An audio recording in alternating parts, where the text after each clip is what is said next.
First attempt എന്ന് പറയുന്ന ഒരു ട്രയൽ അറ്റംപ്റ്റ് എന്നാണെന്നൊരു മിത്ത് മാത്രമാണ് അല്ലേ? കേരളം ഭയങ്കര മുഴുവൻ ഹാർമോണിയുള്ള സ്ഥലമാണല്ലോ. അവിടെ കാസ്റ്റ് ഇല്ല എന്നാണ് ഞാൻ കേട്ടിട്ടുള്ളത്.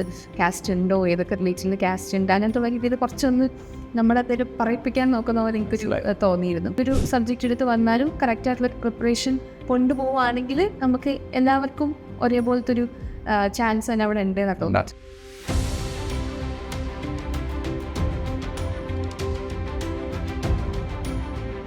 ഹായ്, ഇത്തവണത്തെ UPSC സിവിൽ സർവീസ് എക്സാമിൽ 576ാമത്തെ റാങ്ക് നേടിയ അസ്ന അൻവറാണ് നമ്മുടെ കൂടെ ഉള്ളത്. അപ്പോൾ അസ്നയുടെ എക്സാം പ്രിപ്പറേഷനും അതുപോലെ തന്നെ സ്റ്റഡി പ്ലാനും എങ്ങനെയായിരുന്നു എന്നുള്ളത് നമുക്ക് ചോദിച്ച് മനസ്സിലാക്കാം. അതിന് കൺഗ്രാറ്റ്സ്. എങ്ങനെയായിരുന്നു ഒരു ജേണി ആരംഭിക്കുന്നത്? എങ്ങനെയാണ് UPSCയിലോട്ട് വരണമെന്നുള്ളൊരു ജേണി? 10th കഴിഞ്ഞപ്പോഴാണ് സിവിൽ സർവീസ് ആ ഒരു കാര്യത്തെ പറ്റി കൂടുതൽ മനസ്സിലാക്കുന്നതും ഹ്യൂമാനിറ്റീസ് എടുക്കാം അങ്ങനെ പോകാമെന്നും മനസ്സിലാക്കിയത്. പിന്നെ ഡിഗ്രി എക്കണോമിക്സ് എടുത്ത് പഠിച്ചു. പക്ഷേ ഡിഗ്രി കഴിഞ്ഞിട്ടാണ് ഡെഡിക്കേറ്റഡ് ആയിട്ട് അങ്ങനെ സിവിൽ സർവീസ് എന്നുള്ളൊരു പ്രിപ്പറേഷനൊക്കെ സ്റ്റാർട്ട് ചെയ്തത് 2024 ഡിഗ്രി ആയിക്കട്ടെ. ഓക്കെ, ഇത് ഫസ്റ്റ് അറ്റംപ്റ്റ് ആണല്ലേ? സാധാരണയായിട്ട് ആസ്പിറൻസിൻ്റെ ഇടയിൽ ഒരു തോന്നലുണ്ട്, ഫസ്റ്റ് അറ്റംപ്റ്റ് എന്ന് പറയുന്നൊരു ട്രയൽ കൊടുക്കാനുള്ള അറ്റംപ്റ്റ് ആണ്. ഇനി അങ്ങോട്ടുള്ള അറ്റംപ്റ്റുകളിലാണ് നമ്മളൊരു റാങ്ക് നേടിയെടുക്കാനുള്ള ഒരു അറ്റംപ്റ്റ് ആയിട്ട് കാണും, ഒരു സീരിയസ് അറ്റംപ്റ്റ് ആയിട്ട് കണക്കാക്കുക. അപ്പോൾ എന്തുകൊണ്ട് അസ്ന ഈ ഒരു ഫസ്റ്റ് അറ്റംപ്റ്റ് തന്നെ റാങ്ക് നേടി എന്നുള്ളത് പലരും ഒരു ചോദിച്ചതിനായിട്ട് ചോദിക്കാം. അതെങ്ങനെയാണ് ആ ഒരു സ്ട്രാറ്റജി, ഫസ്റ്റ് അറ്റംപ്റ്റിൽ സർവീസ് കിട്ടുക എന്നുള്ളൊരു സ്ട്രാറ്റജി എന്തായിരുന്നു?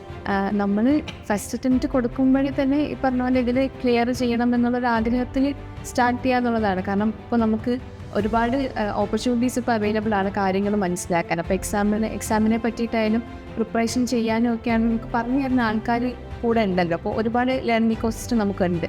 അപ്പോൾ അതിന് കറക്റ്റായിട്ട് യൂട്ടിലൈസ് ചെയ്ത് കഴിഞ്ഞാലും നമ്മൾ പിന്നെ ഫുൾ എഫേർട്ട് കൈനിട്ട് കഴിഞ്ഞാൽ നമുക്ക് ഫസ്റ്റ് അറ്റംപ്റ്റിൽ തന്നെ ആ ഒരു ശ്രമം കറക്റ്റായിട്ട് കൊണ്ടുപോകാൻ പറ്റും. അപ്പോൾ അങ്ങനെ തന്നെയാണ് മനസ്സിലായിട്ടുള്ളത് ഈ ഒരു അറ്റംപ്റ്റ് കൊടുത്തപ്പോഴും ആ ഒരു മൈൻഡിലായിരുന്നു മുന്നോട്ട് പോയിരുന്നത്. സോ അപ്പോൾ ഫസ്റ്റ് അറ്റംപ്റ്റ് എന്ന് പറയുന്ന ഒരു ട്രയൽ അറ്റംപ്റ്റ് എന്നാണെന്നൊരു മിത്ത് മാത്രമാണ് അല്ലേ? അതെ, കാരണം ഇപ്രാവശ്യം നമുക്കിപ്പോൾ ഒരുപാട് പേര് ഫസ്റ്റ് അറ്റംപ്റ്റ് ഇപ്പോൾ കേരള ടോപ്പർ ആണെങ്കിലും ഫസ്റ്റ് അറ്റംപ്റ്റ് ആണല്ലോ. അപ്പോൾ അതൊന്നിപ്പോൾ ഒരു എക്സാമ്പിൾ ആണ് എല്ലാവർക്കും. ഫസ്റ്റ് അറ്റംപ്റ്റിലാണ് നമുക്ക് ക്ലിയർ ചെയ്യാവുന്നതാണ്. ഓക്കെ, സോ എക്കണോമിക്സ് ആയിരുന്നു ബാക്ക്ഗ്രൗണ്ട് എന്ന് പറഞ്ഞു. അപ്പോൾ എക്കണോമിക്സ് എടുത്തത് കൊണ്ട് UPSCയുടെ പഠനം ഒരു അഡ്വാൻറ്റേജ് UPSCയിൽ കിട്ടിയെന്ന് തോന്നുന്നുണ്ടോ? അതോ ഏതൊരു നമ്മുടെ UG എടുത്തു കഴിഞ്ഞാലും UPSCക്ക് ഒരേ രീതിയിലുള്ള പ്രിപ്പറേഷൻ സ്ട്രാറ്റജിയാണ് ആവശ്യം, അല്ലെങ്കിൽ ഒരേ രീതിയിലുള്ള എഫേർട്ടാണ് നമ്മൾ ഇടാനുള്ളത്? എന്താണ് അസ്നയുടെ ഒരു അഭിപ്രായം? എക്കണോമിക്സിൻ്റെ കാര്യത്തിൽ പൊതുവേ ഞാനിപ്പോൾ എൻ്റെ കുറേ ഫ്രണ്ട്സൊക്കെ പറഞ്ഞു കേട്ടിട്ടുണ്ട് എക്കണോമിക്സ് അവർക്ക് കുറച്ച് പാടാണെന്ന് ഒത്തിരി പേര് പറയുന്നത് കേൾക്കാറുണ്ട്. അപ്പോൾ എനിക്കിപ്പോൾ എക്കണോമിക്സ് ബാക്ക്ഗ്രൗണ്ടിൽ നിന്ന് വന്നുകൊണ്ടും പക്ഷേ ഡിഗ്രിക്ക് കോളേജിൽ നമ്മൾ പഠിക്കുമ്പോൾ എപ്പോഴും ഒരു എക്സാം ഫ്രണ്ട്ലി ആ രീതിയിലാണ് നമ്മൾ പഠിക്കുന്നത്. അപ്പോൾ UPSC പ്രിപ്പറേഷൻ തുടങ്ങിയപ്പോഴാണ് കുറച്ചും കൂടി ഇതൊരു ആപ്ലിക്കബിൾ ആയിട്ട് കുറച്ചും കൂടി മനസ്സിലാക്കി പഠിച്ചത് ഈ ഒരു പ്രിപ്പറേഷൻ ടൈമിലായിട്ട് എനിക്ക് തോന്നിയിരുന്നു.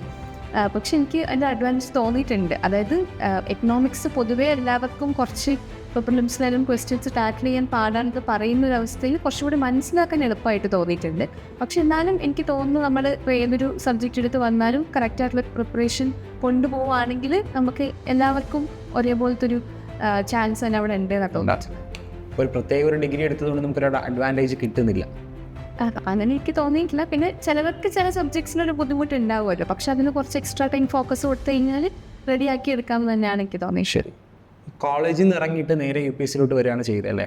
അപ്പോൾ ആ ഒരു ട്രാൻസിഷൻ എത്ര വേഗത്തിലായിരുന്നു തന്നത്? കാരണം നമുക്കറിയാം കോളേജിൽ പഠിക്കുന്ന രീതികളൊന്നും ആയിരുന്നില്ല UPSCയിലോട്ട് വന്നപ്പോൾ. ആ ഒരു ട്രാൻസിഷൻ പീരീഡ് എങ്ങനെയായിരുന്നു? അത് എത്ര വേഗത്തിൽ നമുക്കതിൽ നിന്ന് UPSCയിലോട്ട് എത്താൻ വേണ്ടി പറ്റി?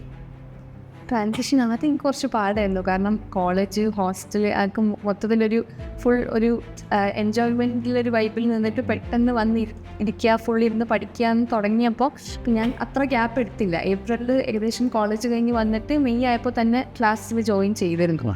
അപ്പോൾ ആദ്യം അതിൻ്റെ ഒരു ബുദ്ധിമുട്ടുണ്ടായിരുന്നു പഠിച്ച് തുടങ്ങിയപ്പോഴൊക്കെ.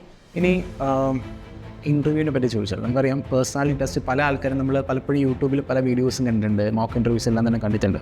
അപ്പോൾ ഒരു റിയൽ ഇൻ്റർവ്യൂ അല്ലെങ്കിൽ ഒരു റിയൽ പേഴ്സണാലിറ്റി ടെസ്റ്റിൻ്റെ അനുഭവം എന്തായിരുന്നു? പ്രത്യേകിച്ച് നമുക്ക് ഓർമ്മിക്കാൻ പറ്റുന്ന, എടുത്തു പറയാൻ പറ്റുന്ന, അല്ലെങ്കിൽ നമുക്കൊരു ഹൈ കിട്ടിയ മൊമെൻ്റൊക്കെ ഒരു ഇൻ്റർവ്യൂവിൽ ഉണ്ടായിട്ടുണ്ടോ? അല്ലെങ്കിൽ ഇപ്പോൾ ബോർഡിൻ്റെ ഭാഗത്തു നിന്നാണെങ്കിൽ തന്നെ നമ്മളിത് ചോദിച്ചാൽ അല്ലെങ്കിൽ നമുക്ക് പ്രത്യേക ഒരു കരുതൽ തരുന്നതോ അല്ലെങ്കിൽ നമ്മൾ ട്രിഗർ ചെയ്യിപ്പിക്കാൻ പറ്റുന്ന ചോദ്യങ്ങൾ എന്തെങ്കിലും ഉണ്ടായിട്ടുണ്ടോ? ഇൻ്റർവ്യൂവിന് പോയപ്പോൾ എനിക്ക് കൂടുതലും ഡാഫ് ബേസ്ഡ് തന്നെയായിരുന്നു കുറേ ക്വസ്റ്റ്യൻസ് ചോദിച്ചത്. പിന്നെ കുറച്ചൊന്ന് കറക്റ്റ് ചെയ്യാൻ അനുഭവമായിട്ട് തോന്നിയത് ഫസ്റ്റ് ഒരു സാറ് കാസ്റ്റ് സർവേ ഓക്കെ ആണോ, സെൻസസിൻ്റെ കൂടെ കാസ്റ്റ് സർവേ നടത്തുന്നതിനെ പറ്റിയുള്ള അഭിപ്രായം ചോദിച്ചിരുന്നു. അപ്പോൾ ഞാനത് ഫേവറബിൾ ആയിട്ടാണ് പറഞ്ഞത്, കാരണം നമുക്ക് ഡേറ്റ കിട്ടും എന്നുള്ളൊരു അപ്രോച്ചിലാണ് ഞാൻ പറഞ്ഞതൊക്കെ. അപ്പോൾ സാറ് അതിനൊന്നും പറഞ്ഞില്ല. പക്ഷേ അടുത്ത ആളിലേക്ക് വന്നപ്പോൾ ഒരു ലേഡി മെമ്പർ ഉണ്ടായിരുന്നു. അപ്പോൾ മാം പിന്നെ അതിനെ പറ്റിയിട്ട് കുറേ മോണോലോഗ് പറയുന്നുണ്ടായിരുന്നു, കാസ്റ്റിനെ പറ്റി കുറേ കാര്യങ്ങൾ പറഞ്ഞിട്ട്. പിന്നെ ഇങ്ങനെ ട്രിഗർ ചെയ്യുന്ന പോലെ കേരളം ഭയങ്കര മുഴുവൻ ഹാർമോണിയുള്ള സ്ഥലമാണല്ലോ, അവിടെ കാസ്റ്റ് ഇല്ല എന്നാണ് ഞാൻ കേട്ടിട്ടുള്ളത്. കാസ്റ്റ് ഉണ്ടോ, ഏതൊക്കെ റിലീജിയനിൽ കാസ്റ്റ് ഉണ്ട്, അങ്ങനത്തെ ഉള്ള രീതിയിൽ കുറച്ചൊന്ന് നമ്മളതിൽ പറയിപ്പിക്കാൻ നോക്കുന്ന പോലെ എനിക്കൊരു തോന്നിയിരുന്നു. അപ്പോൾ ആ ഒരു എക്സ്പീരിയൻസ് ഉണ്ടായിരുന്നു ഇൻ്റർവ്യൂവിൻ്റെ ടൈം. മൊത്തത്തിൽ ഇൻ്റർവ്യൂ എന്ന് പറയുന്നത് ബോർഡ് കോഡിയിലായിരുന്നു, എങ്ങനെയായിരുന്നു? ചെയർ നല്ല കോഡിയലായിട്ടായിരുന്നു, ആൾ നല്ല ചിരിച്ചിട്ട് ഭയങ്കര അറ്റൻറ്റീവായിട്ട് ഇരിക്കുന്നതായിട്ടാണ് തോന്നിയത്. പക്ഷെ ബാക്കിയുള്ള ഈ ഒരു മറ്റു ലേഡി മെമ്പർ കുറച്ച് ടഫായിരുന്നു. പക്ഷെ ലാസ്റ്റ് ഇപ്പോൾ എല്ലാവരും കുറച്ച് ചിരിച്ചിട്ടൊക്കെ, ഇപ്പോൾ ഞാൻ reading books and personal development എന്നൊരു ഹോബി വെച്ചിട്ടുണ്ട്. അപ്പോൾ അവനോട് ലാസ്റ്റ് വായിച്ച ബുക്ക് ഏതാണെന്ന് ചോദിച്ചു. അപ്പോൾ അതിനെ പറ്റിയിട്ടുള്ളൊരു ടോക്ക്, ഒരു കോൺവെർസേഷൻ ഉണ്ടായിരുന്നു. അപ്പോൾ അത് കഴിഞ്ഞപ്പോൾ എല്ലാവരും ഒന്ന് ചിരിച്ച് ഒരു ഈസായിട്ടുണ്ടായിരുന്നു. അപ്പോൾ അത് സമാധാനമായിരുന്നു. അപ്പോൾ ബോർഡൊന്ന് ചിരിച്ചൊക്കെ കണ്ടപ്പോൾ ഒരു സമാധാനമായിരുന്നു. സോ നമ്മുടെ മോക്ക് ഇൻ്റർവ്യൂ അറ്റൻഡ് ചെയ്തിട്ടുള്ള ആളാണല്ലേ. അപ്പോൾ എന്താണ് ഈ ഒരു ഇൻ്റർവ്യൂവിൽ നിന്ന് കിട്ടിയ എക്സ്പീരിയൻസ്? എങ്ങനെയാണ് നമ്മുടെ ഒരു റിയൽ പേഴ്സണാലിറ്റി ടെസ്റ്റിൽ എങ്ങനെ ഗുണം ചെയ്തു എന്നുള്ളതിനെ പറ്റി ഒന്ന് പറയാമോ? എനിക്കിപ്പോൾ ഞാൻ ഡൽഹിയിൽ ഒന്നും പോയിട്ട് അങ്ങനെ മോക്ക് എടുത്തിട്ടില്ല. ഞാൻ ഫുൾ കേരളത്തിൽ തന്നെയായിരുന്നു മോക്കൊക്കെ എടുത്തിരുന്നത്. അപ്പോൾ എനിക്ക് ഫുൾ നോൺ മലയാളീസ് ഉള്ളൊരു ബോർഡ് ആ ഒരു UPSCൻ്റെ ആ ഒരു രീതിയിൽ തന്നെ കിട്ടിയത് സൈന്യത്തിൻ്റെ മോക്ക് അറ്റൻഡ് ചെയ്തപ്പോൾ ആ ഒരു ഫീൽ ഉണ്ടായിരുന്നു.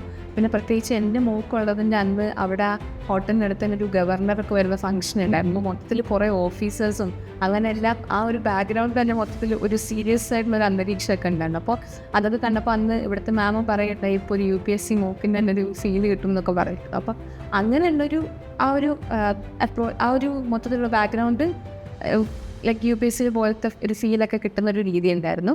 പിന്നെ എനിക്കന്ന് കൂടുതലും കറണ്ട് അഫയേഴ്സ് ബേസ്ഡ് ക്വസ്റ്റ്യൻസ് ഉണ്ടായിരുന്നു. അപ്പോൾ ഞാനിന്ന് ഫസ്റ്റ് അന്ന് കയറിയത്. അപ്പോൾ അവരിങ്ങനെ ന്യൂസ് പേപ്പർ തുറന്ന് വെച്ചിട്ട് സാറൊക്കെ ഫുൾ അങ്ങനത്തെ കുറേ കറണ്ട് അഫയേഴ്സ് ബേസ്ഡ് ക്വസ്റ്റ്യൻസ് ഒക്കെ ചോദിച്ചായിരുന്നു.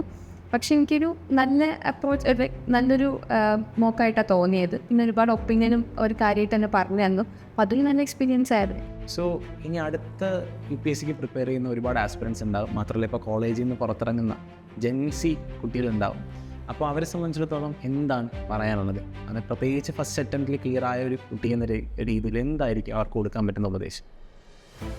എനിക്ക് പറയാനുള്ളത്, നമുക്കിപ്പോൾ ആഗ്രഹമുണ്ട് എന്നുണ്ടെങ്കിൽ പേടിച്ചിട്ട് മടിച്ച് നിൽക്കരുത്. കാരണം ഇപ്പോൾ സിവിൽ സർവീസിനെ പറ്റിയിട്ട് നമ്മൾ ഒരുപാട് കാര്യങ്ങൾ കേൾക്കും. ഒത്തിരി ടെൻഷനുള്ള കാര്യമാണ്, ഭയങ്കര ബുദ്ധിമുട്ടാണെന്നൊക്കെ ഉള്ള കാര്യങ്ങൾ കേൾക്കും. പക്ഷെ നമുക്ക് പഠിച്ചു കഴിഞ്ഞാൽ ക്ലിയർ ചെയ്യാൻ പറ്റുന്നൊരു കാര്യം തന്നെയാണ്. ഇപ്പോൾ കുറേ എക്സാമ്പിൾസ് നമുക്കിപ്പോൾ കാണാനുണ്ടാക്കാം. അപ്പോൾ അതുകൊണ്ട് മനസ്സിൽ അങ്ങനെ ആഗ്രഹം ഉണ്ടെങ്കിൽ എക്സാമിനെ പറ്റി പ്രോപ്പറായിട്ട് മനസ്സിലാക്കുക, നല്ല റിസോഴ്സസ് ഒക്കെ ഫൈൻഡ് ചെയ്തിട്ട്.